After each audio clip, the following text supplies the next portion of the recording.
अस्सलाम एवरीवन केम छो તમે બધાય મજામાં ને? તો આપણે અહીંયા મજામાં જ છીએ અલ્હમ્દુલિલ્લાહ. અલ્લાહનો શુક્ર કરમ છે ને આ ફરી પાછું આપણે નવો વ્લોગની સ્ટાર્ટિંગ કરી દીધી છે અને અત્યારે છે ને કે આપણે હવે રાંધવાની તૈયારી કરી છીએ. મેં સવારે એક વ્લોગને એન્ડ કર્યું. હવે જોઈએ અત્યારે શું રાંધી છીએ આપણે. બાકી તો બધું થઈ ગયું છે, આપણું રાંધવાનું જ છે. પણ હવે જો અત્યારે કાલે તો છે ને 2-4 કારેલા લીધા છે, કેમ કે કારેલા શાહરૂખને છે ને બહુ ભાવે. મને ઓછા ભાવે, હું ના ખાઉં પણ ખાઈ પણ લઉં, એવું નથી. તો છે ને કે કારેલાનું શાક કરવું છે અને બીજું જો સાઈડમાં શું કરવું છે, કેમ કે છોકરાઓ તો એ ખાશે નહીં. તો એ લોકો માટે પણ કંઈક આપણે કરવું જોશે. તો વિચાર કરું છું કે શું કરું. મુસ્કાનને પૂછ્યું તો મુસ્કાન કહે છે કે ભીંડા બનાવજો અને ફાતેમાં કહે છે મને તો ભીંડાય નહીં ભાવે અને કારેલાય નહીં ભાવે. તો મેં કીધું શું તમારા બધાનું નોખું નોખું બનાવું. કોણ રોવે છે બારે? હુરેન રોવે છે કે શું? જોઈએ આવી. છોકરા હતા કંઈક વસ્તુ માટે રાડું દેતા હતા, તો આપણે જઈને શાંત રખાઈ આવ્યા છીએ. તો ચાલો હવે છે ને કે રાંધવાથી પહેલાં સૌથી પહેલાં હાજુ હું છે ને લસણ લઈને બેઠી હતી, પણ આ તો અક્ષા આવી ને તો મેં લસણ મૂકી દીધું. મેં કીધું લસણ આદુ લસણની પેસ્ટ સાવ ખતમ થઈ ગઈ છે. તો રોજ છે એટલે એમ કે 2-3 દિવસે જરા કરીને હું કરી લેતી હતી. પાંચ તો મેં કીધું કે લાવ ખોલી અને છે ને તે એકારે પીસીને રાખી દઉં. પણ હવે વળી અત્યારે રાંધવાનું ટાઈમ થઈ ગયું છે તો એકારે નથી પીસતી, ખાલી અત્યારે જેટલું પીસી લઉં છું. પછી આપણે આગળ છે ને તે બીજી આખી એમ કે વધારે બનાવીને રાખી દઈશું.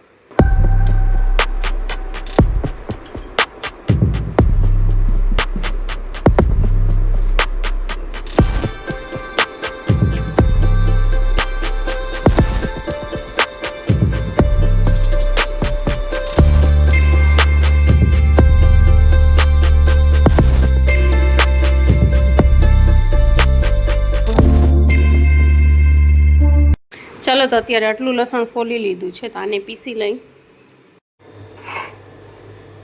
થોડુંક છે ને મસાલો પીસી લઈને આપણે મરચાં કટ કરીને નાખું છું અંદર. હજી પાછળ તીખા નથી, આ મોરા જ છે. રાતે મિલાદમાં તો એવી મજા આવે ને અમને, પડીને પછી ઊભા થાય ને પછી એમાં કસીદાને પડીને તમને એવી આમ મૂકવાની મરજી ના થાય.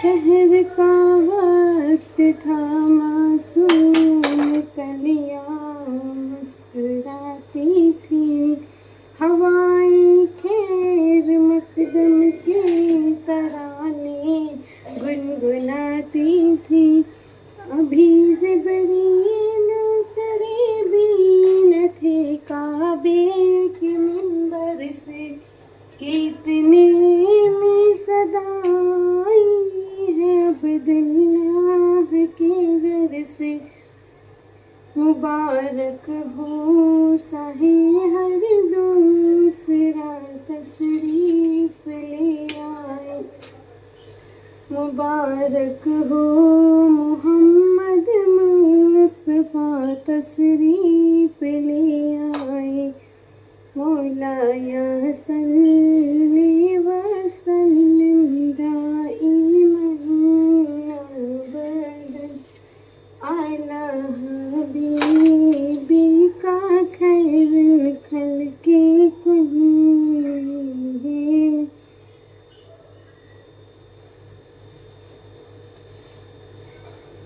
કોથમરી બહુ એટલે બહુ આમ ગારાવાળી છે.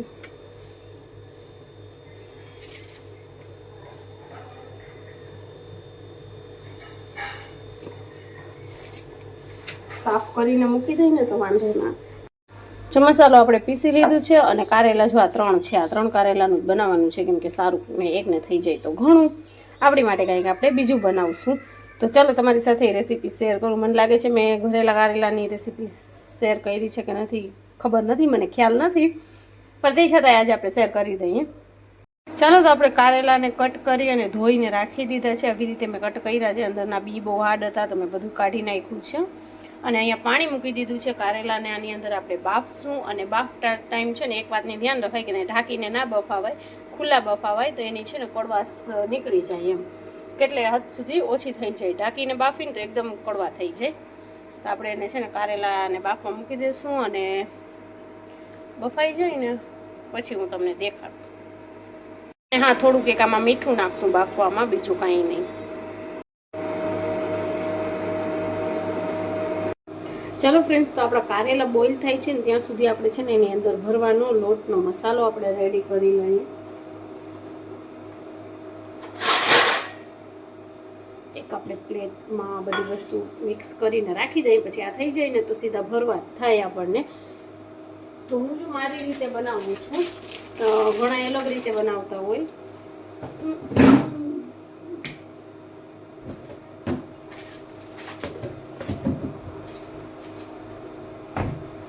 અમે છે ને ખાલી ચણાનો લોટ ને નાખીને બનાવી છે. જો આપણે થોડુંક ચણાનું લોટ લીધું છે અને હવે એની અંદર આપણે નાખશું બેસિક આપણા મસાલા.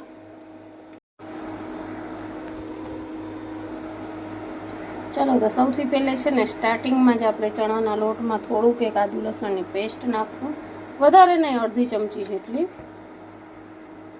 બાકી તો આપણે છે ને કે એમાં શાકમાં નાખતા હોય તો એમાં જ નાખવાની છે. અને થોડુંક નાખશું મીઠું. ફોને હલબલ થાય છે, જરાક એડજસ્ટ કરી લેજો. અને મરચાંની ભૂકી નાખશું. પછી શું આમાં નાખી છે ને મરચાંની ભૂકી, તો આમાં જરીક છે ને તે જોઈને નાખવાની, કેમ કે પછી આ મસાલામાં પકાવી તો એમાં ઉતરે તો ખરી ને નહીં તીખાશ. થોડુંક ધાણા જીરાનું પાવડર, એટલે એમ કે ધાણા જીરું, અને જરાક એક ટીપું એક તેલ. બસ, હવે એને છે ને આપણે લોટની જેમ મસરીને રાખી દઈશું.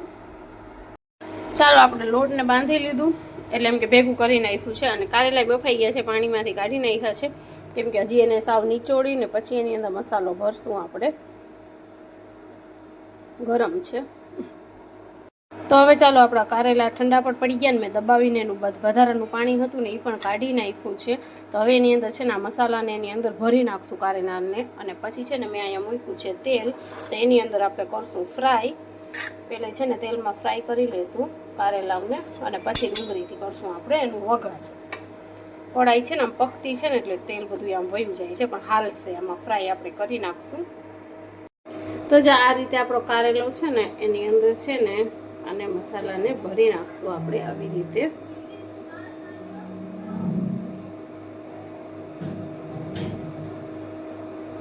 આ ભરાઈ ગયું મસાલો.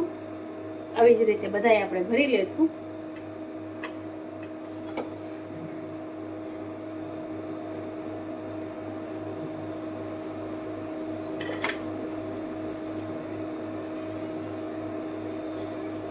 તો આ રીતે આપણે છે ને બધાય કારેલાને ભરી લીધા છે ને હવે નાખશું ડાયરેક્ટ એને તેલમાં છે ને ફ્રાય કરવા માટે.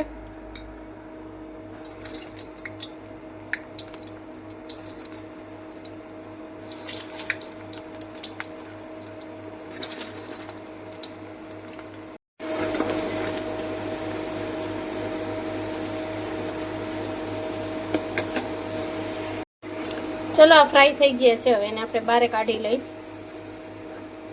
સરસ રીતે ધીમા તપાકે જ ફ્રાય કરજો, તાકી શું અંદર છે ને લોટ પાકી જાય, આપણને કાચો ના રહીએ.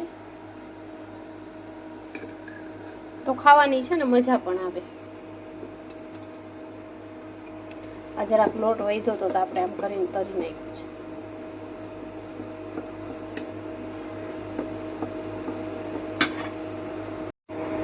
હાલો, તો હવે વઘાર કરશું આપણે.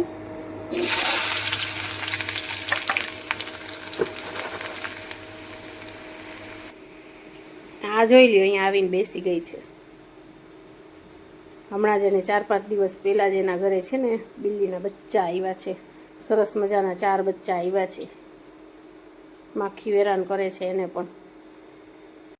જો એને બારે દૂધ દઈ આવી છું, મેં કીધું પી લઈએ. અહીંયા આપણી ડુંગળી થાય છે લાલ. લે, મૂકીને વહી ગઈ. જો એક તો અમે એટલી વાટકીમાં દીધું હતું. મેં કીધું નાનકડી વાટકીમાં તો હું પીસે કે નહીં, અડધી વાટકી ભરી હતી, એમાંય મૂકીને વહી ગઈ. ચાલો, હવે છે ને ડુંગળી થઈ ગઈ છે તો એની અંદર નાખી દઈએ આદુ લસણની પેસ્ટ. અને ત્યારબાદ નાખી દઈએ બેસિક આપણા સૂકા મસાલા.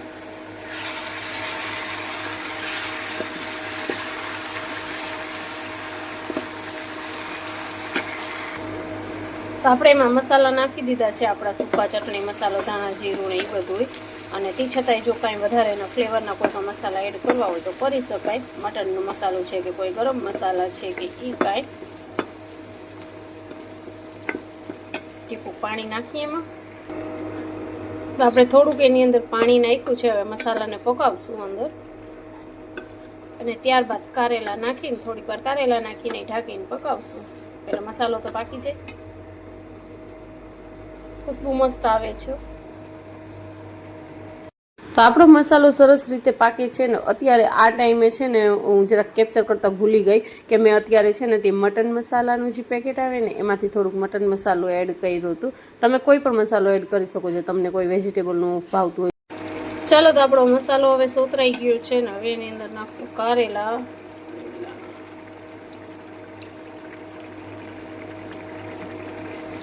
કારેલાને થોડીક વાર છે ને ધીમું કરી અને પાકવા દઈશું ઢાંકીને, એટલે છે ને શું કે મસાલાનું બધું ફ્લેવર મસ્ત બેસી જાય ને અંદર, એટલી માટે. બાકી કારેલા તો આપણા પાકેલા જ છે, પકાવવાની કાંઈ જરૂર નથી.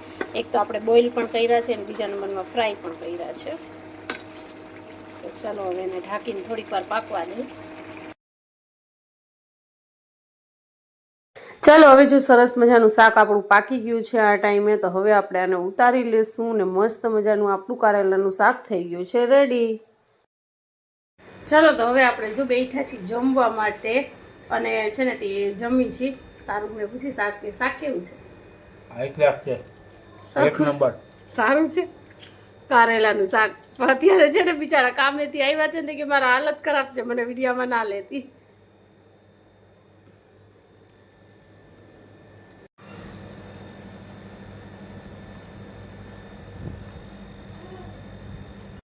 ચાલો ફ્રેન્ડ્સ, તો હવે આ બ્લોગને આપણે એન્ડ કરી છીએ. મળીએ કાલે બીજા નવા બ્લોગની સાથે. તો તમને મારા કારેલાની રેસીપી કેવી લાગી ને એકવાર ઘરે ટ્રાય કરી અને પછી મને છે ને તે તમે કોમેન્ટ કરીને કહેજો કે કેવી લાગી અને કેવી નહીં. ને ખરેખર બહુ એટલે બહુ સરસ સ્વાદ હતું. મેં પણ ખાધું, સારું કે પણ વખાણ કર્યા કે બહુ મસ્ત છે શાક. તો ચાલો મળીએ બીજા બ્લોગમાં. ત્યાં સુધી બધાને ટાટા બાય બાય, અલ્લાહ હાફિઝ. દુઆઓમાં યાદ રાખજો ને આવજો.